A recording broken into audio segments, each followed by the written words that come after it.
Aujourd'hui, on parle argent et investissement parce que le bien-être passe aussi par la sérénité financière. Reprendre le contrôle de sa vie, c'est être maîtresse de ses choix et de ses investissements. Investir en conscience avec les bonnes connaissances plutôt que par hasard. Mon invitée, Alexandra Oliveira, juriste de formation devenue investisseuse immobilier et décoratrice intérieure, dit communément homestaging, fondatrice d'AC Design et cofondatrice du Feminity Club. Dans cet épisode, on voit très concrètement comment commencer petit, par exemple avec 5 ou 30 euros par mois, en ETF via un courtier en ligne comme Trade Republic, en programmant simplement des versements automatiques. On parle aussi de budget, comment libérer du cash sans se priver, de premiers pas en immobilier, quand y aller, comment gérer ou déléguer, du fameux acheter sans apport grâce aux garanties et de ce que ça implique vraiment.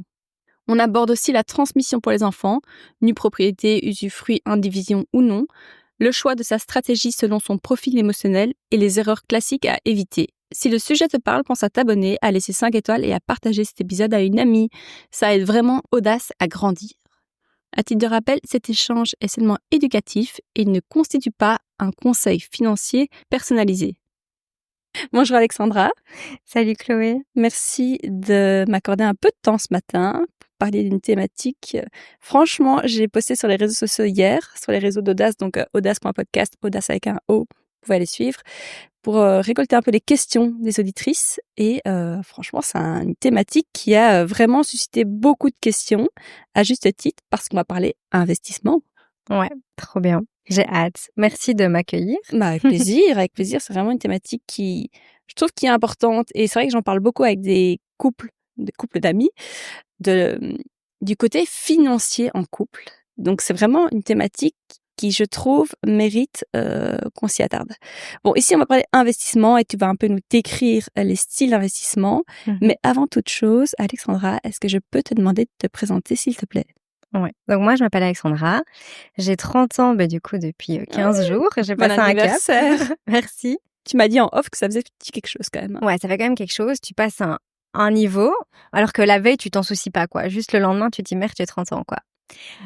Du coup, je m'appelle Alexandra, 30 ans. Je suis juriste de formation à la base. Donc, je suis pas du tout dans l'investissement. J'avais aucune notion dans l'investissement. Travaillé comme salariée pendant 4 ans. Jamais trouvé ma place. Oh. Ah ouais, je détestais ce que je faisais. Ouais, j'ai changé de boulot tous les 1 an et demi, 2 ans en moyenne. Pourquoi t'as pas fait ton barreau? Justement, je voulais pas. Ok. En fait, moi, même si j'ai jamais voulu vraiment investir, j'ai toujours voulu avoir mon chez moi. Et c'était un truc vital en moi. Et donc, plus vite je finissais mes études, plus vite je pouvais économiser pour acheter mon appart. Donc, c'est pour ça que je me suis posé la question, est-ce que je fais un master ou pas pour pouvoir faire le barreau après? Et en fait, la question, je me suis dit non, j'ai pas envie de faire le barreau. J'ai fait un stage en cabinet d'avocat justement pour être sûre de mon choix et j'ai pas aimé. Donc, je suis juste juriste. J'ai travaillé dans les banques, dans les assurances, en tant que consultante. Et à chaque fois, je changeais de boulot et je détestais. Et à chaque fois, je me disais, mais ça va aller, ça va être pour du mieux. Et à chaque fois, je sombrais encore plus. Et du coup, j'ai investi, mais par opportunisme. Mais ça, on y reviendra Oui, par la suite. C'est comme ça que j'ai mis un pied dans l'investissement. Et aujourd'hui, en fait, je suis indépendante, décoratrice d'intérieur spécialisée en homestaging. Je suis aussi cofondatrice de Feminity Club, qui est un club pour les femmes axé sur l'investissement. Et j'ai aussi créé ma société immobilière avec Manon, mon associé, dans laquelle on fait des achats-reventes et on signe un acte justement vendredi. Oh, félicitations. Donc, voilà mon parcours, qui je suis en gros. Tu es aussi mariée? Ouais, je suis mariée depuis 2 ans au civil et 1 an pour le religieux. On a fait ça avec 1 an d'écart. Justement, on a voulu se protéger assez rapidement. Dès qu'on était fiancés, on s'est dit ok, on se marie civilement et on fait les choses correctement pour se protéger au niveau patrimonial, etc. Et ouais, mariée, j'ai un petit chien. Je suis pas maman, pas encore. Mes projets prennent beaucoup de place et donc je repousse un peu ce moment d'être maman, mais c'est quelque chose qui m'anime vraiment et que j'ai envie de concrétiser, mais pas pour tout de suite, quoi. Ton mari est aussi dans le secteur investissement ou le droit? Pas du tout. Lui, il est prof de sport, donc il est enseignant. Ouais, enseignant. Et en fait, on s'est portés tous les 2 là-dedans au début, et maintenant, c'est moi qui en fais en quelque sorte mon métier. Lui, il est toujours enseignant, mais il me soutient énormément. Il bosse aussi avec moi pour la partie déco, parce que toute seule, monter des meubles, c'est un peu compliqué. Donc, pour l'instant, c'est le rush. On est tout le temps ensemble, tout le temps dans l'action, mais voilà. Quand on trouve la bonne personne, ouais. Voilà. On va revenir un petit peu, je vais creuser un peu sur toi, hein, avant de parler vraiment du sujet spécialiste. Donc si c'est un épisode vraiment, j'ai envie que les auditrices sortent avec des tips, avec des tuyaux, avec, une envie d'investir, et j'ai envie de casser un peu l'image qu'on a de l'investissement, qui est, franchement, il y a pas mal de barrières avant d'investir, on va y revenir. Mais avant ça, j'ai encore une question par rapport à toi, un peu ta reconversion, si je puis dire. Qu'est-ce que tu n'aimais pas dans le statut de salarié? C'était la hiérarchie? C'était les horaires? Qu'est-ce que le statut d'indépendant t'apporte? En fait, c'est juste que j'aimais pas ce que je faisais. En fait, je savais pas quoi faire de ma vie. OK. Moi, vraiment, j'ai fait du droit parce que mon papa m'a dit que c'était une bonne chose à faire, que je savais pas quoi faire et c'est vrai, je regrette pas d'avoir fait des études de droit parce que ça me sert tous les jours au quotidien, mais c'était pas par vocation, tu vois? Et en fait, à chaque fois que je faisais un boulot, après 2 semaines, j'en avais marre, j'avais fait le tour, je me faisais chier, c'était horrible, à tel point que vraiment, j'ai jamais été heureuse jusqu'à maintenant. Mmh. Et je l'ai dit, je crois, en janvier 2025, première fois de ma vie que je peux dire que je suis heureuse. Alors oui, je suis heureuse avec mon mari sur le plan perso, mais au niveau professionnel, c'était mais catastrophique. Et pourtant, je suis quelqu'un qui en veut. Et à chaque fois, je me disais, OK, j'aime pas ce que je fais, next, on change, je postule. Et à chaque fois, j'obtenais le job que je voulais. C'est ça le pire, tu vois. Et en fait, une fois que je faisais le tour, j'étais là, mais en fait, non, j'aime pas quoi. Pas à ta place? Pas Pas à ma, épanouie? Ouais. pas à ma place, pas épanouie, envie de plus. Ouais. Et en fait, mon cerveau a envie d'être stimulé, d'avoir d'autres compétences, d'aller chercher plus loin. Et en fait, je l'avais pas quoi. Alors ce shift, ce déclic, comment il s'est passé? Alors, j'ai eu, 2 déclics. Déjà au niveau perso, parce qu'en fait, je suis pas quelqu'un qui investit à la base, je suis pas du tout quelqu'un qui prend des risques, je suis plutôt team bon père de famille. Je voulais juste avoir mon appart, vivre dedans quelques années, acheter ma maison, mettre à louer, classique, tu vois? Vraiment, c'était ça que je voulais faire. Je me voyais avoir des enfants à 25 ans, et je suis restée pendant 4 ans avec quelqu'un, avec qui enfin, je pense que notre histoire se ressemble Ouais. peut-être un petit peu. Hem, vers la fin des 4 ans, j'ai eu des soupçons qu'il me trompait Mmh. et donc j'en parlais autour de moi, à mes copines, à ma famille et les gens me disaient que c'était folle, quoi. Impossible qu'il te trompe, jamais de la vie, tu te rends pas compte de la chance que tu as avec, cette personne et cetera et moi, en fait, à un moment, je me suis dit: «OK, je suis folle, je me déteste parce que je suis en train de briser mon couple». Et à cette période-là, en fait, je m'étais complètement oubliée parce que j'étais limite femme au foyer. Enfin, je faisais boulot, métro, dodo, mais à la maison, je lui préparais ses plats, je faisais tout pour lui. J'étais pas du tout la femme ambitieuse et indépendante que je suis aujourd'hui, tu vois? Et en fait, ce qui s'est passé, c'est qu'à un moment, je suis arrivée à un stade où je me détestais tellement que je me suis dit: «Bah, en fait, soit je suis folle, soit mon intuition est la bonne, mais Mmh. il faut que je le sache». Mmh. Et donc j'ai posé un acte où je me suis dit: «OK, si je vais jusque-là, 2 possibilités. Soit je vais en hôpital psychiatrique parce qu'il me trompe pas et en fait je suis folle et parce que tout le monde me disait que j'étais folle et que je me faisais des films, tu vois? Donc je me Ouais. suis dit: «OK, ben, les autres ont raison, si je suis folle, il faut que j'aille en hôpital psychiatrique», tu vois? Moi, je te jure, je me le suis dit. Je me suis dit: «OK, si je vais là et qu'il me trompe pas, bah, j'ai brisé mon couple, je suis complètement débile et cetera». Enfin, tu sais, tu aussi dans la manipulation depuis des années, Oui, compliqué. je vois bien ce que c'est. Et par contre, si j'ai raison, plus jamais je laisse qui que ce soit me dire que j'ai tort, quoi, tu vois?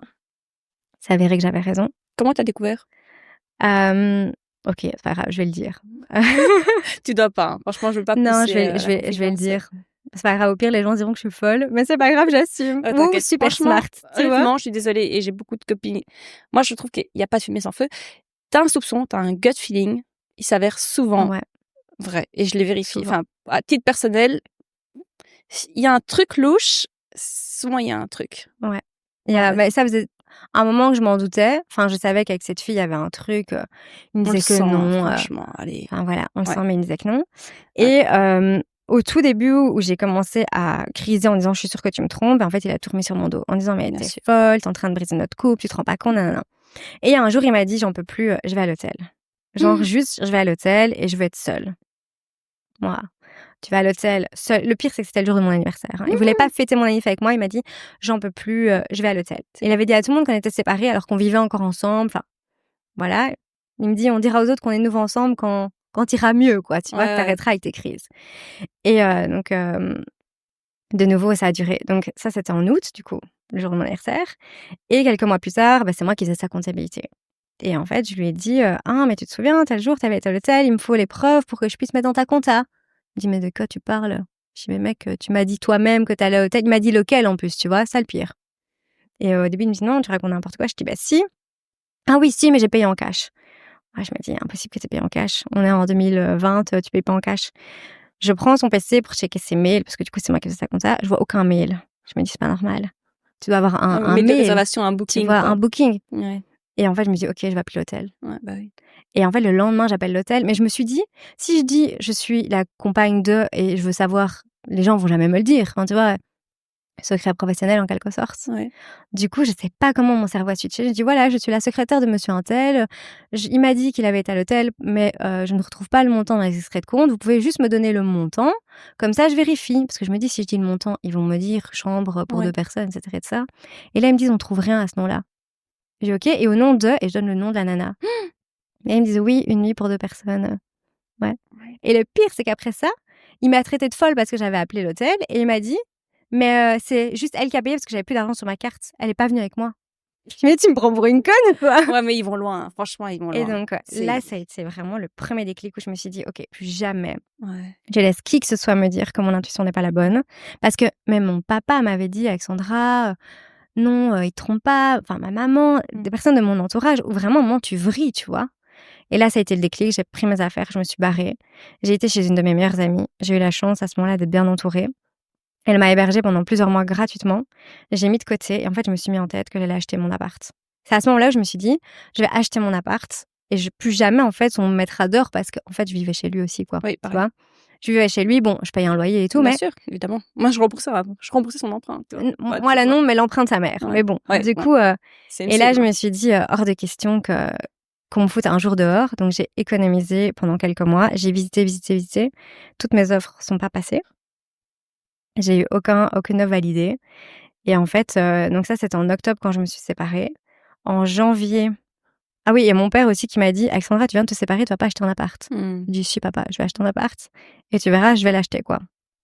Finalement, j'ai pas réussi à acheter parce que mes offres passaient pas juste, et en fait, j'ai rencontré mon mari 3 mois après. Mmh. Et là, de nouveau, l'intuition, quoi. Je suis ressortie du premier date. Faut savoir que je le connaissais déjà avant, mais juste de vue. C'était mon crush quand j'étais en secondaire. Oh, chou. Mais voilà, ça s'arrêtait là. Il avait 2 ans de plus que moi. Quand t'as 14 ans, tu te dis pas, le mec à 16 ans, ça peut être mon copain, quoi. Et donc, on s'est vus et là, genre, coup de foudre. Je suis rentrée chez ma pote et je lui ai dit: «Ce mec-là, je vais l'épouser». Oh. 2 mois après, on signait l'offre d'achat pour notre appart à 2. Mmh. Alors que j'étais sortie de là en mode: Plus jamais. jamais je dépends de qui que ce soit, etc. Et en fait, la question s'est posée. Soit on achète chacun de notre côté, parce que lui voulait aussi acheter. Mais à Bruxelles, tu dois vivre 5 ans dans ton bien quand tu as l'abattement. Je sais pas si tu vois un peu ce que c'est l'abattement. Ouais, je vois très bien. Mais Voilà. moi, j'ai revendu avant, dans les 2 ans, et j'ai payé au prorata. Ouais. Mais du coup, Mais ça, le notaire, pareil, il savait pas, il voulait me faire payer la totalité. ouais. De nouveau, mon mari, c'est lui qui a pris les choses en main. Il a dit, oh, c'est pas possible. Tu Ouais, peux pas non, payer la totalité de l'abattement. Bref. Mais tu verras qu'il faut jamais faire confiance à personne, pas les notaires, pas les comptables, rien. J'ai Toujours une mauvaise tout expérience connaître avec les notaires, par malheureusement. soi-même. Et du coup, je me suis dit: «OK, je le sens. Alors c'est l'homme de ma vie, je suis sûre. Let's go, quoi». Et aujourd'hui, on est mariés, on a un patrimoine ensemble, on est multipropriétaires, on est hyper amoureux, on est trop heureux, tu vois? On a un business ensemble, donc voilà, Comme aucun quoi. regret. Waouh. Donc ça a été vraiment le déclic qui a fait la femme que je suis aujourd'hui, en mode: «OK, maintenant je me fie à mon intuition constamment et je laisse plus personne me dicter, ce que je dois faire ou pas». Et alors le deuxième déclic, ça a été mon burn-out. Raconte-nous. Donc en fait, j'étais salariée, donc on avait acheté notre appart. J'étais salariée. Je détestais ce que je faisais, mais en fait, quand on a acheté notre appart, si tu veux, après 3 mois, on s'est posé la question: «Est-ce qu'on n'a pas fait une bêtise?» entre guillemets, dans le sens où on s'est pas renseigné sur le prix du marché. On a écouté, la banque qui nous a dit: «Vous devez mettre 10% plus les frais de notaire». Nous, voilà, on a fait ce qu'on nous a dit et that's it. Et on s'est dit: «Mais en fait, peut-être que notre appart vaut moins que ce qu'on l'a acheté, puisqu'on l'a acheté au coup de cœur». Ouais. Même si quand tu achètes ta résidence principale, tu fais jamais vraiment d'erreur. Tu investis dans ton confort et tu as un coup de cœur, tu as un coup de cœur. Ça rentre dans ton budget, c'est OK. On s'est dit: «OK, on va faire expertiser notre appart». Ah, Et on l'a fait expertiser et il avait pris 60 000 € de plus-value bien. en 3 mois. Et c'était moment Covid ou pas du tout? C'était, nous, on l'a acheté juste après Covid, Ouais, ok. donc c'était déjà les prix Ouais, assez ouais, chers. c'est ça. Mais on l'a bien aménagé et c'est là aussi que j'ai commencé à comprendre le homestaging, tu vois, la décoration d'intérieur pour des plus-values en immobilier. Et je me dis: «Attends, mais on a 60 000 € quelque part, mais on les a pas. Il faut qu'on fasse quelque chose avec cet argent». Et en fait, c'est là où j'ai commencé à investir par opportunité. En fait, c'est une opportunité, je l'ai vue et c'est purement de l'opportunisme, quoi. Et donc là, on a mis notre appartement en garantie pour acheter un autre bien d'investissement, cette fois-ci à Liège. Donc moi, je suis bruxelloise, mais on n'avait plus d'argent. Et donc, on a acheté sans mettre 1 euro, quoi, en mettant cet appart-là en garantie. Et c'est comme ça que j'ai mis un pied dans l'immobilier. Je me suis découvert d'une passion et mon objectif, c'était d'acheter un bien par an. Sauf que pour acheter, il faut être en CDI. Oui. En tout cas, généralement, c'est ça. Voilà. Sauf exception. Ou être indépendant depuis plusieurs années, avoir vraiment un bilan stable, etc. Bien sûr. Donc moi, je voulais absolument garder mon CDI, mais je faisais 40 heures semaine, un truc que je détestais. Donc 40 heures semaine à faire un truc que tu détestes. Le soir, tu rentres, tu vas à Liège, tu fais des visites. Donc moi, je suis de Bruxelles, donc 1 heure de route. Pour 10 minutes de visite, Pourquoi tu rentres. Liège? Parce que c'est moins cher et que c'est plus rentable que Bruxelles. Pourquoi pas Charleroi? Parce que moi, j'ai fait une formation à Liège. Avec Non, t'inquiète. Parce que j'ai suivi un coach immobilier qui est sur Liège. En fait, maintenant, je connais ce marché-là, quoi. D'accord, ok. Voilà, je vais pas en gros. couper. Non, t'inquiète, Donc, mais on peut y revenir après. Liège, ouais. Et donc, en fait, je faisais tellement de trucs. Plus, j'ai commencé à faire du homestaging en plus. Pour des clients? Ouais, et pour moi, et pour des personnes que je connaissais. Et là, je me suis dit, mais en fait, c'est ça que je veux faire, c'est l'immobilier. Mais pour pouvoir acheter l'immobilier, il faut que je garde mon CDI. Donc, je me suis gangrénée dans ce truc-là, où je bossais 24/24, 7/7. Et je faisais un truc que je détestais toute la journée, puis je faisais un truc que j'aimais le soir. Et en fait, c'est parti en couille, je me suis pas écoutée et j'ai fait un burn-out, quoi. Juste un jour, je suis rentrée du boulot, mon corps a lâché et j'ai plus bougé, quoi. J'ai pas su monter les escaliers chez moi, j'ai pas su manger. Mon mari m'a dit, c'est fini, tu vas plus travailler, quoi. C'est ma psy, mon généraliste et mon mari qui m'ont dit, maintenant, c'est terminé, en fait, t'arrêtes, quoi. Bien sûr. Et donc là, ça a été difficile parce que je suis restée pendant plusieurs mois à la mutuelle. Et qui dit mutuelle, dit peu de revenus. Et en fait, ce que je voulais éviter, c'était de me retrouver sans revenus, tu vois. Et j'avais cette croyance limitante que j'avais pas d'argent. Mais je m'étais déjà constitué un patrimoine. En fait, j'avais déjà des réserves, mais j'avais pas voulu le voir, tu vois. En fait, c'est là où j'ai eu le déclic et je me suis dit, mais en fait, je fais bien les choses. Depuis le début, je fais bien les choses. C'est juste moi qui suis avec mes croyances limitantes, qui font un CDI pour acheter de l'immobilier. Et après plusieurs mois, heureusement, je suis entourée d'investisseurs, dont notamment Manon, qui est mon associé. En fait, je passe en société, quoi. Donc là, maintenant, j'ai ma société, je suis passée indépendante, donc je fais ce que j'aime et j'ai quitté le salariat, quoi. Et donc, ta société te verse un salaire? Pas pour le moment, non. Pas la société avec Manon, mais mon statut d'indépendant, oui. Oui, bien sûr. Et avec Manon, notre objectif, c'est de faire grandir notre société, d'acheter, rénover, revendre et à chaque fois de réinvestir la plus-value. Et à un moment, on se versera des dividendes. Mais on se verse pas de salaire. En fait, on veut à chaque fois tout réinvestir. Donc voilà. Très bien. En gros. Très bien. Donc, tu tombes en burn-out, donc tu quittes cet emploi à ce moment-là? Ouais. Ok. Et Féminitide. Déjà, ta rencontre avec Manon, ton associé? Alors, ma rencontre avec Manon, c'est comique. Donc, je l'ai rencontrée dans une formation en immobilier. Donc, quand je me suis lancée dans l'investissement, je me suis dit, je veux tout connaître. Je veux comprendre, je veux avoir les connaissances, les compétences. Donc, je me suis formée à Liège, justement, dans un club à Liège. Manon était aussi dedans, donc on se connaissait pas du tout. Elle est liégeoise, moi bruxelloise, on n'était pas du tout prédestinés à se rencontrer. Et on s'est rencontrés en 2022. Et elle m'avait dit, oui, moi, j'aimerais bien acheter à Bruxelles, donc si tu trouves un truc, dis-moi. Et un jour, lors de la formation, je dis, mais j'ai trouvé un appart à Bruxelles. Il s'avère qu'en fait, on n'a pas un dans l'immeuble, mais on a 6. Donc, si t'es chaude, viens visiter avec moi, quoi. Moi, j'en prends un, t'en prends un. Je suis convaincue que c'est une bonne affaire. Elle me dit, je suis pas disponible demain, mais vas-y, fais-moi le topo.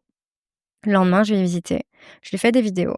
Je lui dis, voilà, moi, c'est sûr, je prends celui-là, je suis convaincue. Je te conseille de prendre celui-là. Est-ce que je te planifie une autre visite? Et là, elle me dit, non, c'est bon, envoie-moi les documents d'offre, je signe l'offre. Je dis, mais tu vas pas signer sans avoir vu le bien. Elle me dit, non, mais t'inquiète, j'ai vu comment tu réfléchissais, je t'ai vu à notre formation, j'ai confiance en toi, quoi. Elle me connaissait limite même pas, quoi. Je dis, mais comment cette femme, elle ose? Et elle est pas genre juste blindée et elle a besoin Ah non, pas du tout, absolument pas, vraiment pas. Juste confiance, quoi. Intuition, quoi. Elle m'a fait confiance, on avait parlé quelques fois. Et là, je me suis dit, ok, elle a fait offre. Nos offres ont été acceptées. Donc, on est devenus copropriétaires dans le même immeuble. On a géré les travaux ensemble, on a géré la copropriété. Et donc, on a géré tout ça. Et à la fin, donc on fait toujours ce qu'on appelle des IMO-tours. Donc, on va venir nos potes investisseurs pour faire un drink, montrer nos biens. Et là, elle me dit, ok, c'est quoi le next step pour soi maintenant? Et je lui dis, moi, j'aimerais bien faire de l'achat-revente. Elle me dit, moi aussi. Elle dit, on le fait ensemble. Et moi, j'étais là, dans ma tête, c'était non, jamais. Moi, je veux pas être associée, tu vois. Mon papa a été associé quand il était plus jeune. Je sais que c'est pas le bon plan. Mais voilà, je lui ai pas dit non, mais dans ma tête, c'était non, tu vois? Et puis je réfléchis et en fait, je me rends compte que depuis qu'on a acheté cet appart, je parle à Manon tous les jours. On parle de tout, de rien. Elle connaît toute ma vie, je connais toute sa vie et en fait, on est hyper alignés sur nos objectifs, tu vois? Mmh. Et en fait, je me suis dit: «Bah, en fait, j'ai trouvé mon âme sœur avec mon mari, donc au niveau perso. En fait, Manon, c'est mon âme sœur business, quoi». En fait, maintenant, vraiment, je le dis, Manon, c'est ma moitié business, quoi. Et donc j'ai dit: «OK», on a créé notre société, donc dans un but d'investissement dans un premier temps, pas du tout Feminity. Et Feminity est venu parce qu'on s'est rendu compte qu'il y avait trop peu de femmes dans tous les événements d'immobilier auxquels on allait. Et j'avais été manger avec une ex-collègue à moi qui m'a dit: «Alex, faut que tu m'expliques ton truc d'IMO, ça m'intéresse». Et donc je lui parle toute la soirée et cetera. Et à la fin, je lui dis une phrase et je m'en souviendrai toujours parce qu'elle me dit: «J'ai pas d'argent». Je lui dis: «C'est pas l'argent qui fait le projet, c'est le projet qui fait l'argent et c'est Sarkozy qui l'a dit». Et là, elle pète de rire et elle me dit: «Meuf, tu fais une formation, je paye pour ça». J'étais là: «OK». J'appelle Manon, je dis: «C'est bon, on crée Feminity, quoi». Et en fait, c'est comme ça que Feminity est né. On a toujours eu l'idée de créer un club pour les femmes parce qu'il y avait pas assez de femmes dans l'investissement. Mais tu sais, on se sent pas légitime, on n'ose pas, qui on est, nous, on est juste dans l'IMO, on n'est pas dans la crypto et la bourse, alors qu'on voulait vraiment un truc qui parle de tout ça. Et le fait que quelqu'un te dise ça avec autant d'enthousiasme, tu dis: «OK, let's go, je lance, quoi». Aujourd'hui, ton patrimoine, tu peux nous le détailler? Il s'élève à quoi? Je sais pas si Je c'est je confidentiel? C'est confidentiel dans le sens où, il y a une partie de ma famille qui est pas au courant que OK, j'investis. OK, Ouais, OK. ouais. Ouais, il y a une partie de ma famille qui est pas au courant de ce que je fais et j'ai pas spécialement envie qu'ils OK, le sachent. Donc, très bien. je le dirai pas, mais si tu veux, on peut en parler après. Oui, non, Mais, voilà. c'était la curiosité mal placée, mais Mais, non, t'inquiète. Mais sinon, j'ai des colocations, mmh. Airbnb. Je fais vraiment, des stratégies plutôt au rendement. Donc j'achète toujours en m'assurant que c'est rentable en classique. Ça, c'est la base et c'est la clé. Ça, c'est un truc qu'il faut vraiment retenir. Si c'est pas rentable en classique, faut pas y aller. Ça veut dire quoi? Ça veut dire quoi rentable en En classique? classique, c'est en location classique, donc juste, il y a des gens entre guillemets, enfin pas Pas normaux des et pas bourses des ici, quoi. étudiants, pas des colocations, pas des co-living, pas Airbnb, quoi. Mais Tu vois, c'est une oui, c'est famille, ça, bon père oui. de famille, quoi. En Voilà, gros, un OK. bon père de famille. Parce que si ça l'est pas, ça veut dire que tous les mois, tu vas devoir payer de ta poche pour rembourser ton crédit. L'objectif, c'est quand même que ton loyer couvre ton crédit et les frais annexes. Donc Mmh. voilà, Oui, tout à fait. c'est ça quand on Oui dit et rentable en classique. Et derrière, si tu veux gagner de l'argent, fais des stratégies appelées au rendement, du Airbnb, même si pour le moment, c'est un peu plus compliqué avec, toutes les nouvelles normes. Et alors colocation, tu as plusieurs chambres et tu loues à la chambre et donc tu peux aller chercher un cash flow plus important. Et le cash flow, en fait, c'est le delta entre ton crédit et ton loyer. ouais, Ouais. mais plus de gestion aussi? Pas Plus de forcément. gestion, Plus d'entrées-sorties? On en parlait en off, ça dépend comment les tu gères, en students, ouais. fait. Moi, bon, j'ai des colocs plus petites, donc j'ai des colocs de 3 personnes, Mmh. pas plus, et je m'arrange toujours pour que les personnes se connaissent entre elles. Parce que au moins, tu sais que s'il y en a une qui part, ils partent tous ensemble, tu vois? Et tu Mmh. dois pas rajouter à chaque fois une autre personne. Donc ça évite les conflits, ça évite les in and out. Ça, c'est un point. Et alors l'autre point, c'est que moi, je responsabilise énormément mes locataires. Je leur dis: «Moi, je veux un seul versement de loyer au lieu qu'il y ait plusieurs Ouais, versements. Vous prenez l'électricité à votre nom». Vraiment, je leur dis: «Vous êtes adultes, quoi». ouais, Et en fait, j'essaie un peu de faire, la ouais. maman qui responsabilise leurs gosses et pour le moment, ça fonctionne bien. En tout cas pour les colocs, quoi. Ouais. Quel est ton rapport, toi, à l'argent? Alors, j'ai toujours eu un rapport très toxique à l'argent, encore aujourd'hui, assez difficile. Donc j'estime avoir manqué un peu d'argent quand j'étais enfant et j'estime que c'est une chance. Parce que si j'avais pas manqué, je pense que je serais pas là où j'en suis aujourd'hui. Mmh. Donc quand j'étais plus jeune, dès que j'ai eu mon premier salaire, j'ai commencé à travailler depuis que j'ai 16 ans, Mmh. en tant qu'étudiante et je mettais toujours tout de côté. Tout de côté, quand j'ai eu mon premier salaire et que je vivais toute seule parce que j'habite toute seule depuis que j'ai 19 ans, je mettais directement de côté au début du mois. En fait, je payais toutes mes factures, donc loyer, eau, gaz, électricité, téléphone. Je mettais une grosse somme de côté et puis je m'arrangeais pour vivre avec ça. Et des fois, à la fin du mois, je me retrouvais à manger des pâtes. Tu vois, ce Mmh. qui est un peu, débile en soi parce que ta L'argent, tu en santé, avais, oui. l'argent, j'en avais et puis ta santé. Et donc, j'ai eu beaucoup ce rapport-là où je faisais pas attention à moi, à mes besoins, juste pour pouvoir économiser pour acheter notamment mon appart. Donc sur ton compte épargne? Sur mon compte épargne. À ce moment-là, j'investissais pas. Ouais, bah, aujourd'hui, ça rapporte plus rien, un compte épargne. Oui, Bon, on clairement. en parlera Voilà. aussi, J'avais pas, cette oui, cette cette connaissance-là, en tout cas, connaissance, ouais. à l'époque. Et donc ça, c'était mon rapport avant. Et en fait, aujourd'hui, j'ai de l'argent, mais je l'investis tout le temps. En fait, je suis à flux tendu. J'ai pas d'argent parce qu'en fait, dès que j'ai de l'argent, je l'investis et je me fais jamais plaisir. Et c'est pour dire qu'à un moment, mon mari m'a dit: «Ouais, faut que tu te fasses plaisir». Manon aussi, la première. Et j'ai dit: «OK, aujourd'hui, on va faire pas aujourd'hui, mais je lui ai dit: tel jour, on va faire du shopping ensemble, je dépense 1000 balles. Donc, je me suis pris une enveloppe de 1000 € et je me suis dit, je dépense 1000 € en shopping. Je suis sortie de là avec 2 tops. Tu vois, genre juste... À 1000 €? Non, Ah, ça pas me du sent tout. choc. Non. Non. Mais juste avec 2 tops, quoi. Ouais, Alors ça fait que pas je plaisir, c'est m'étais... pas... Non, et je m'étais drillée en mode, je vais dépenser mon argent, j'ai le droit de me Mhm. faire plaisir et tout. Pas réussi, quoi. Mhm. Et donc, c'est encore assez toxique parce que dès que j'ai de l'argent, je le mets de côté et je l'investis, quoi. Ouais. Voilà. Ça, c'est compliqué pour ton couple? Ouais, parfois. Tu pars en vacances? Ouais, mais une fois par an, quoi. Tu fais des restos? Ouais, de temps en temps. Mais pas... Je pourrais en faire plus, quoi. Mhm, Je ouais. pourrais en faire plus, mais non, quoi. Et c'est vrai que c'est compliqué parce que mon mari me dit toujours, ouais, ça fait maintenant 3 ans qu'on se sacrifie vraiment beaucoup, qu'on met tout ce qu'on a dans les investissements, etc. On a vu ce que ça a donné avec ta santé mentale, juste profite un peu, quoi. Et j'arrive pas. Et en fait, je passe mon temps à dire on n'a pas d'argent, quoi. Alors qu'on a un compte Invest, donc où tous nos loyers tombent, et il est là, je le vois, je sais combien il y a dessus. Mais si tu me demandes combien j'ai, je te dis non, j'ai pas d'argent, quoi. Mais tu vois, c'est con, c'est psychologique, quoi. Ouais. Donc toujours très Tu te sens... toxique. Est-ce que t'es... je veux pas dire radine, mais est-ce que... Pas du tout. Ok. Non, T'es je suis pas généreuse ouais. avec... Avant, je l'étais pas. Du coup, dans ma période où je mangeais des pâtes, j'étais pas généreuse. Aujourd'hui, je le suis avec les autres, mais pas avec moi. Mhm. Ouais. Ouais, c'est un choix aussi. Mais c'est plus fort que moi, quoi. Ouais. T'es fille unique? Ouais. Ok, bon, maintenant on va passer Oui. sur un petit peu les questions spécialistes, mais c'est vraiment passionnant. Je pensais pas qu'on allait parler autant de top, c'est super intéressant. Franchement, j'ai envie qu'on parte de la base. Tu vas me dire, c'est limite, mais... Enfin, t'es débile, mais non, vraiment, déjà, se dire... Donc les nanas qui m'écoutent, c'est plutôt 28-40 ans. Mhm. Souvent, c'est début de vie de famille, bébé, achat, IMO, mais comme tu dis, poteau pour résidence, Ouais. appartement, maison. Déjà, est-ce qu'il faut de l'argent pour investir? Alors, oui et non. Ça dépend dans quel type d'investissement tu te lances. Pour investir en bourse, avec 5 €, tu peux investir en bourse tous les mois. Donc, d'une certaine manière, il faut pas vraiment d'argent. Tu vois? En immobilier, il faut de l'argent. En tout cas, il faut avoir un capital quelque part, soit en briques, soit en tant qu'indépendante, avoir une assurance, donc une épargne pension EIP. Tu peux l'utiliser pour mettre en garantie pour acheter. Mais tu as d'office besoin d'avoir de l'argent quelque part. Dans tous les cas, pour de l'immobilier. Tu peux avoir un parent qui a une maison qui est libre d'hypothèque ou qui a déjà remboursé une grosse partie de son crédit. Tu peux la mettre en garantie pour acheter. Ouais. Quand même risqué. Oui et non. Il y en a qui te disent oui, c'est super risqué, Ouais, c'est mais si je t'explique le cheminement, au final, ça l'est pas. Parce que si tu achètes un bien, Ouais. donc tu vas Donc, on a un acheter... cas pratique. Disons, on a vu un bien, disons, je sais pas, 200 000. Ouais. Disons 200 000. Mais moi, je peux te donner les chiffres de mes 2 premiers biens. Ok, Ça, comme j'ai pas on de parle problème. vraiment J'ai acheté donc mon appart, 300 000 €. Okay. Sur Bruxelles, toi? Sur Bruxelles, ma résidence principale. On a fait un crédit à 270 000 parce que de nouveau, j'avais pas les connaissances. J'ai mis les 10% plus les frais de notaire. À savoir aussi, si vous avez moins de 30 ans, renseignez-vous au niveau de la banque. Parfois, il faut juste mettre les frais de notaire. Même si t'as pas d'autres biens à mettre en garantie, ils te prêtent à 100%. Et pas un taux hyper élevé? Bah, évidemment, plus t'empruntes, plus le taux est élevé, mais en tout cas, tu peux le faire. Ok. Et donc, nous, on a écouté le banquier, donc on a mis 10% plus les frais de notaire, donc un crédit à 270 000 contre un achat à 300 000. On a fait expertiser notre appart, expertiser 360, donc on avait 60 plus 30, ça fait 90 000.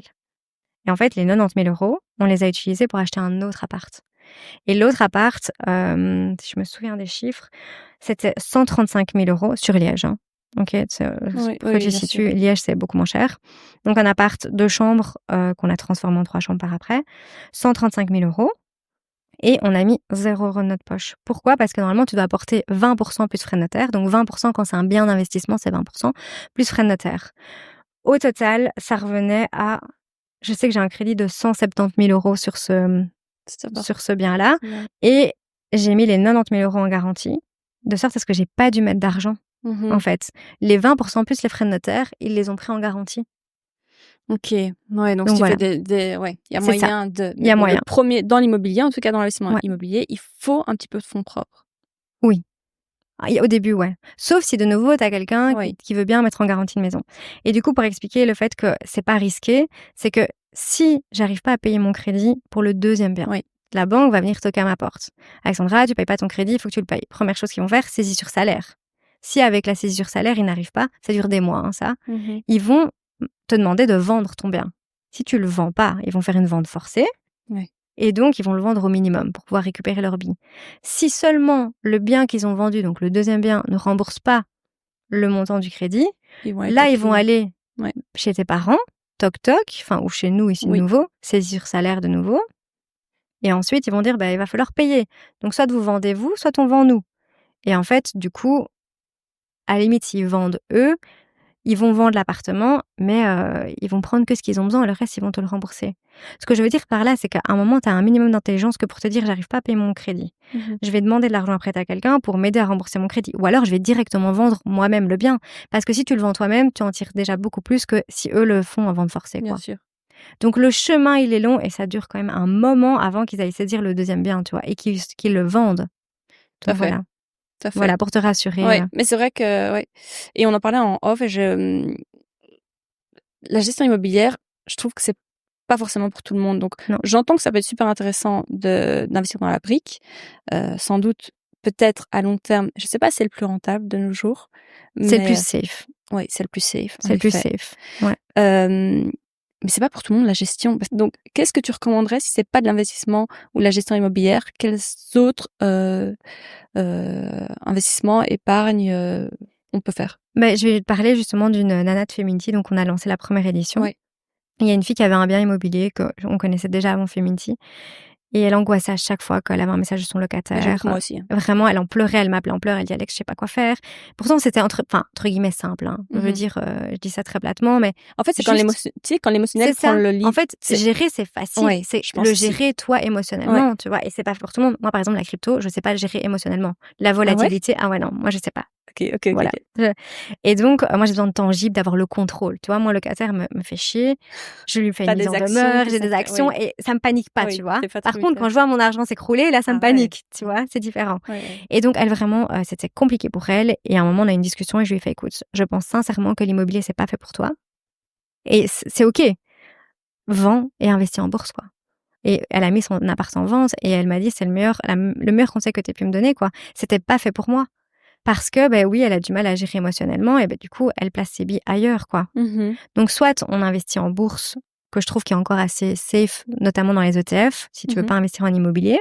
En plus, tu peux l'investir de manière bon père de famille, petit à petit, donc tous les mois, un petit montant. Et alors, ou alors, si tu vas acheter de l'immobilier, tu délègues, quoi. Mais alors, tu fais une croix sur ton cash flow. Ouais, parce que déléguer, c'est cher. Ouais. Il faut pas minimiser ça. Et en plus, oui, il gère, mais il gère que, hein. Oui, voilà, ça dépend. Faut trouver. En fait, souvent, c'est ça. Il t'appelle. Maintenant, après d'expérience, moi, j'ai pas encore eu de locataire, je touche du bois, qui a arrêté de payer, mais j'ai eu des amis à qui c'est arrivé. Et comme je suis juriste de formation, généralement, on vient vers moi en mode Alex, tu peux m'aider. J'ai été devant le juge. Le juge a donné raison au propriétaire. Et le locataire, il devait être parti dans les 15 jours. Si tu prends action dès le début, dès le premier mois de loyer impayé, le mois suivant, t'es devant le juge. Si ton locataire, il a aucune raison valable ou qu'il est pas de bonne foi ou quoi que ce soit, Boyton. Moi, j'essaie toujours d'être proche de mes locataires, tu vois. Oui. Et en fait, qu'ils se disent, OK, elle est sympa, j'ai pas d'intérêt à la faire chier. Ouais. Et j'essaye toujours d'être juste, parfois même un peu trop dans leur sens. J'ai eu un dégât des eaux dans un des apparts où l'eau a coulé du plafond au niveau du tableau électrique. C'était le premier message, je me souviens, c'était genre à 7h du matin, j'étais là, oh non, pas aujourd'hui. Et je dis, OK, coupez l'eau, coupez les lecs, et juste attendez, j'appelle le plombier arrive à 19h, donc ils ont eu toute la journée sans eau, sans élec. Légalement, je sais plus c'est quoi le nombre de jours, mais je pense que c'est 40 jours où tu peux pas jouir totalement de ton bien, où tu dois payer des indemnités. Moi, j'ai fait un geste, j'ai fait, OK, le mois prochain, vous me versez 100 € en moins du loyer. Parce que j'ai envie d'être correcte, et j'ai envie qu'elle prenne soin de mon bien, et qu'elle se dise, OK, elle est cool, dès qu'il y a un problème, elle est là, quoi. Ouais. C'est vrai que c'est un boulot à plein temps, je trouve. Oui, c'est un boulot. Ça, c'est une réalité. OK, donc les pierres, super intéressant. Tu m'as dit aussi en off rentable pour les enfants. Si tu n'as pas encore d'enfants aujourd'hui, mais c'était aussi une question des auditrices, c'est comment investir en vue de donner aux enfants. Il y a plein de manières d'investir. Je sais que tu peux le faire au niveau de la banque, tu as des livrets, ce genre de choses, où tu peux mettre à ton nom et mettre ton enfant comme bénéficiaire, mais ça rapporte pas grand-chose. Ouais. Donc, si tu veux quelque chose vraiment de sécure et juste créer un épargne aujourd'hui, tu fais un épargne pour tes enfants au niveau de la banque. Moi, personnellement, ce que je ferais, je mettrais des briques à leur nom, donc j'achèterais l'immobilier, je le mettrais à leur nom. Je garderai évidemment l'usufruit. Donc, il y a la nue propriété. Ouais, nue propriété usufruit, tu vois ce que c'est, hein. Ouais. Moi, tu peux le réexpliquer pour... En fait, quand on est propriétaire, on a un droit de propriété. Et en fait, on peut le démembrer en deux. Donc, l'enfant a la nue propriété. Donc, au final, c'est à lui. mais toi, tu peux percevoir les fruits jusqu'à ta mort. C'est toi, entre guillemets, qui perçoit l'argent. Il peut pas le vendre sans ton accord, ce genre de choses. Ça évite que ton enfant dilapide toute la thune assez rapidement. Et comme ça, tout le monde est protégé aussi, quoi. Donc ça, c'est ce que moi, je ferais. Mais c'est parce que j'ai déjà de l'immobilier. Si j'avais pas d'immobilier, je commencerais à investir en bourse à mon nom, tous les mois un petit montant dans des ETF, notamment S&P 500 ou le Nasdaq. Et je me dirais, une fois que j'ai atteint un certain montant, j'achète de la brique. Et je passerai d'office par la brique parce que personnellement, je trouve que c'est la meilleure, la plus facile de transmettre. Et vu que c'est déjà à son nom, il ne paiera pas de taxes le jour ou quoi. Voilà. Oui. Si tu as plusieurs enfants, est-ce que tu achètes en indivision? Donc, acheter en indivision, c'est que le bien est en fait coupé en demi, en tiers ou... Tu m'as demandé si j'étais fille unique, j'ai dit oui, mais c'est pas le cas. J'ai demi-frères, demi-sœurs, compliqués. Ils sont plus âgés et la question s'est posée parce qu'on va pas à une société et je refuserais d'être en indivision avec eux, quoi. Tu vois, donc moi, je pense que non. J'essaierais de trouver 2 biens, peut-être l'un à côté de l'autre, dans le même immeuble, qui ont plus ou moins la même valeur, mais je le ferai pas en indivision parce que ça peut vite être problématique. Je connais un ami les parents ont acheté un appart en indivision des 2 frères. Il y en a un des 2 qui vit dedans, l'autre vit pas dedans. Du coup, comment tu gères après, tu vois? C'est compliqué. Est-ce que l'autre doit un loyer à l'autre? S'il y a une plus-value, quid? Donc je pense que chacun aurait le sien, plus ou moins le même montant, quoi.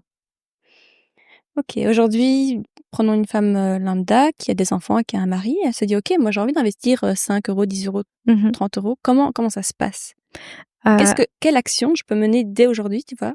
J'écoute ce podcast, je me dis, ok, moi j'ai envie d'investir pour mon futur, même des petits montants. On parle vraiment de 1 euro symbolique jusqu'à, tu sais, mettre 100, 200, c'est top, évidemment. Déjà, moi, je conseillerais de se former. Parce que, ça, c'est une erreur que je vois souvent. C'est les gens qui écoutent, ou bêtement, ils vont écouter le podcast. Je vais dire le mot Trade Republic, ils vont aller voir, suivre un tuto, ils vont investir. Mais c'est important de savoir ce que tu fais avec ton argent, pourquoi est-ce que tu le fais. Donc, pour moi, le meilleur investissement que tu peux faire dès le début, c'est te former.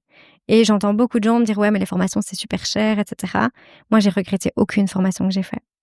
Et je me souviens, quand j'ai commencé à faire mes formations en immobilier, il y avait une nana au même moment que moi qui hésitait à faire la formation. Elle avait 50 000 euros de cash sur son compte, moi, j'avais rien. J'ai payé 3 500 pour la formation. Elle a dit, c'est trop cher, je le fais pas. Aujourd'hui, j'ai été boire un café avec elle il y a genre 3 mois. Elle a toujours pas acheté d'immobilier. Moi, les 50 000 euros qu'elle avait, je les ai déjà générés. Tu vois, et donc, ça, c'est un truc, c'est ne pas hésiter à se former et à comprendre ce que tu fais. Et sinon, comment faire avec des plus petites sommes? Trade Republic, c'est une banque en ligne qui est franchement hyper facile et tu peux mettre des ordres permanents tous les mois. Moi, c'est ce que je fais. Moi, c'est ce que je fais aussi. Voilà, je mets X tous les mois de mon compte privé vers le compte Trade Republic et Trade Republic l'investit pour moi sur un ETF que j'ai décidé. Et en fait, il faut voir la vision long terme. Il faut dire, voilà, je regarde pas cet argent, j'attends quoi. Mon mari dit toujours, l'argent que tu investis, c'est l'argent dont tu n'as pas besoin. Donc, que tu as vraiment 5 euros, tu dirais... Tu peux le faire avec 5 euros si c'est ce qui te reste à la fin du mois. Fais-le. Commence petit, mais commence. Parce que tes 5 euros plus 5 euros, puis avec les intérêts composés, ça va grandir, tu vois. C'est déjà ça. Et un autre conseil que je donnerais, c'est de faire son budget. Il y a trop de gens qui... J'allais te demander la question du budget. Il y a personne... Enfin, beaucoup de gens ne connaissent pas leur budget. Qu'est-ce qu'il leur reste à la fin du mois? Dans quoi? Par leur argent. J'ai la copine d'un ami à moi. Elle dépense 200 euros dans des cafés par mois. Oui, j'allais dire. 200 euros dans des Starbucks. Si vous avez... Mettez en commentaire sous cet épisode-ci ou sous les réseaux sociaux de Feminity ou d'Audace, quel est le meilleur moyen pour vous d'épargner de l'argent? Et je pensais notamment au Starbucks, enfin au café, au matcha, ces petites dépenses. Non, moi, je faisais beaucoup des dépenses, c'est débile, hein, mais des dépenses sur des applications, tu vois. Genre, tu souscris une fois à une application. Ah ouais, ok. Genre Lightroom, moi j'utilise beaucoup Lightroom. En fait, j'ai souscrit un truc et j'avais pas besoin d'autant d'espace ou des choses comme ça. Donc, dites-nous en commentaire un petit peu pour vous, quel est le meilleur tuyau, quelle est la meilleure astuce pour économiser. Ça peut être Vinted. Bon, il faut en parler aussi, mais ça peut être, tu vois, d'achat de seconde main ou revente de seconde main ou structurer son budget différemment. C'est vrai que moi, j'ai un mari qui fait chaque mois un Excel. Mais franchement, c'est ce qu'il faut faire. Tu dois savoir où part ton argent. Parce que tu te dis, parfois, un resto de moins par mois, ça peut faire 50 euros que tu as investi, tu vois. Et en fait, c'est là où les delivery et tout. Enfin, moi, j'ai plus Uber Eats, mais parce que j'habite dans la campagne, et franchement, ça me fait économiser. Ouais. Je crois que je vais venir par ici. C'est vraiment, c'est dingue. Même le lunch que tu prends le midi, tu vois, 8, 10 euros, 12 euros, fois 5 sur la semaine, fois 4,5 pour le mois, ça fait un budget, quoi. J'avais un ami à l'époque. il sortait jamais de chez lui sans avoir une bouteille d'eau, enfin sa gourde dans son sac, ni un biscuit. Parce que sinon, il avait envie d'acheter de l'eau ou de consommer en dehors. Et en fait, il avait toujours tout dans son sac. Et du coup, il achetait déjà pas d'eau, quoi. Enfin, c'est con, mais 2 c'est con, euros, ouais. plus 2 euros, Ouais, plus bien 2 sûr. euros. Et en fait, quand tu fais le compte de toutes les petites choses comme ça que tu dépenses inutilement, Bien sûr, ça fait un sacré paquet de thunes, quoi. bien sûr, je suis bien d'accord. Ouais. OK, donc Trade Republic, les ETF. Et il y a aussi Et se Brix former. que je connaissais mais que je n'investis pas et j'ai un ami qui m'en a parlé hier. C'est une application dans laquelle tu peux acheter des briques. Donc Ah! c'est super bien fait. Je la connais pas personnellement, mais j'en ai entendu beaucoup de bien. Au lieu d'acheter de l'immobilier, donc mettre 20-30 000 euros, ben ici tu peux investir à partir de 10 euros. Et donc, en particulier, moi, je peux mettre un projet sur Brix. C'est évidemment validé par les administrateurs, etc. Une fois que le projet est validé, au lieu de le faire financer par la banque, je le fais Ah. financer par des particuliers Mmh. et eux peuvent acheter à partir de 10 euros. Lui, il a mis 1 600 euros sur un projet pendant 2 ans, donc c'est un achat-revente. Et il récupère 16 euros par mois pendant 2 ans et puis il récupérera ses 1 600 euros. Voilà, c'est une manière d'investir dans l'immobilier sans acheter de l'immobilier en tant que tel, quoi. Waouh, pas Voilà. du tout. OK, bon tips à se renseigner, à creuser. Ouais. Quelles sont les peurs les plus fréquentes que tu vois avant d'oser se lancer? Community, on peut le dire maintenant, c'est des retraites, c'est des Ouais. événements, c'est des formations que vous donnez? Maintenant, c'est sous format de retraite, mais on a fait la première édition sous format de journée thématique, mais c'était une adhésion sur 6 mois. Donc, c'est à chaque fois les mêmes nanas qui revenaient et on faisait des journées à thème sur l'immobilier, la crypto, la bourse, les croyances limitantes, l'entrepreneuriat. On a vraiment fait... en fait, on a créé la formation qu'on aurait rêvé d'avoir quand on a commencé. Et la première chose, c'est toutes les croyances limitantes qu'on a, quoi. Le nombre de femmes qui disent c'est pas possible, je peux pas le faire, j'ai pas d'argent, et en fait qui sont enfermées dans ça et qui n'ouvrent pas les possibilités, tu vois. Et ça, c'est la première erreur, c'est en fait de pas oser passer à l'action. La deuxième, c'est d'être impatiente et de vouloir tout de suite. Pas plus tard que la semaine passée, c'était sur un groupe Facebook, une nana qui disait oui, j'aimerais bien investir mon argent, je sais pas quoi en faire. Et j'ai fait écoute, si tu veux, on peut en discuter. Et j'ai eu vraiment 10 messages privés. Moi aussi, je vais avoir des infos. Moi aussi, je vais investir. J'ai Ouais. passé du temps à faire des vocaux. J'ai eu 0 réponse. Parce que ce que je leur disais, c'était formez-vous. Ouais. Et en fait, ce qu'elles veulent, c'est que tu leur dises dans Ouais. quoi investir, Ouais. mais elles veulent pas savoir comment, tu vois. Et ça, c'est une erreur que moi, j'ai fait à l'époque, il y a 7 ans.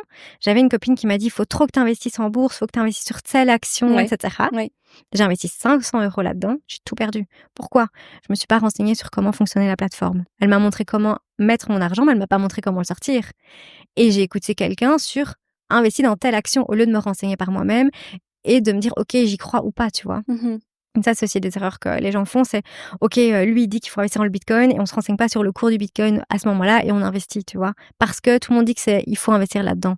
Donc c'est vraiment se renseigner, s'informer, quoi. Pour moi, c'est la clé. Et quoi, si on n'a pas cet espace, cette appétence pour et franchement le temps, Mais honnêtement, l'immobilier, ça, c'est autre chose parce qu'il y a vraiment de la gestion. T'as pas besoin d'énormément de temps. Par exemple, Victoria, une amie à moi, a créé Savvy, donc qui est des ateliers sur l'éducation financière. Ça te prend 4 heures de ton temps et après 4 heures, elle t'a montré comment ça fonctionnait, quoi. Donc je pense qu'on peut tous trouver 4 heures dans notre année, tu vois. Tu peux commencer comme ça, mais juste forme-toi, va vers des gens qui font ce que tu as envie de faire. Un networking une fois par mois ou une fois tous les 3 mois, il y a moyen aussi aller rencontrer des gens, quoi. Quelle est votre vision à long terme pour Feminity? Notre vision à long terme, c'est d'impacter le plus de femmes possible, que le plus de femmes investissent et osent prendre le pouvoir de leur argent, qu'elles se rendent compte que c'est possible. Et nous, c'est vraiment un projet de cœur. C'est pas notre projet principal. Nous, c'est vraiment l'immobilier. Ça, c'est un projet à côté. Mais on a vraiment envie d'impacter. Et à terme, on a envie de créer vraiment des expériences aussi. Et pourquoi pas faire des retraites à l'étranger. En fait, on a Pourquoi vraiment... pas oui, pardon. Non, t'inquiète, vas-y. Pourquoi pas digitaliser et faire ça, tu sais, peut-être des visios sur le temps de midi, des choses comme ça où on peut le caser dans son emploi du temps? Parce que tu passeras pas à l'action. Moi, si je suis passée à l'action, c'est parce que j'ai rencontré des gens qui faisaient ce que j'avais envie de faire. Et peut-être même parce que tu as investi pour la formation, d'avoir payé déjà pour la formation. Aussi. Participe au fait de dire, voilà, maintenant j'ai commencé, j'y vais, quoi. Il y a des formations que j'ai payées 100 euros, j'y ai jamais été. Je sais même pas de quoi ça parle. Celle où j'ai payé plus de 1000 balles, je peux te dire que j'étais là. Souvent, les entrepreneurs disent ça. Ouais. Pour finir, tu peux redire vraiment les conseils que tu donnerais à quelqu'un qui souhaite investir aujourd'hui? Se former. Très juste. Se former, je mettrai de toute façon toutes vos infos en barre de description. Non, mais même au-delà de Feminity, il y a plein d'autres Bien clubs. sûr, mais Toi, bon. je prêche ma paroisse, mais il Oui, y en bien a sûr. plein d'autres, tu Oui, vois. mais bon, tu vois, il y a aussi plein de charlatans, quoi. Mais ça faut se fier à son intuition. Ouais. Vraiment, son intuition, il faut l'écouter, quoi. Et demandez toujours un call avec la personne. Si vous voulez faire une formation, demandez des renseignements avant. Faites un call, analysez votre situation avec cette personne. Parce que typiquement, dans l'immobilier, j'en connais plein qui se sont formés, mais qui n'avaient pas la capacité d'acheter de l'immobilier. Ils ont payé 8 000 balles la formation, ils peuvent pas acheter. Bah, ils ont les connaissances. Ils achèteront peut-être un jour. Oui, mais Le jour. tu as quand même envie de passer à l'action tout de suite. Ouais. Donc, pose quand même les bonnes questions pour être sûr que après la formation, tu peux passer à l'action. On fait pas de coaching privé. Nous, on organise des retraites, donc des week-ends complets. On parle d'immobilier crypto-bourse. Et l'objectif, c'est qu'à la fin de cette retraite, tu saches dans quoi tu veux investir, quel type d'investissement te correspond le plus, et que tu saches que c'est important de diversifier. C'est pour ça qu'on fait les 3. Et que tu sais, des personnes de référence, comme notamment Victoria qui anime la bourse chez nous. Il y a Morgane Rose qui anime pour la partie crypto. Elle donne aussi des formations.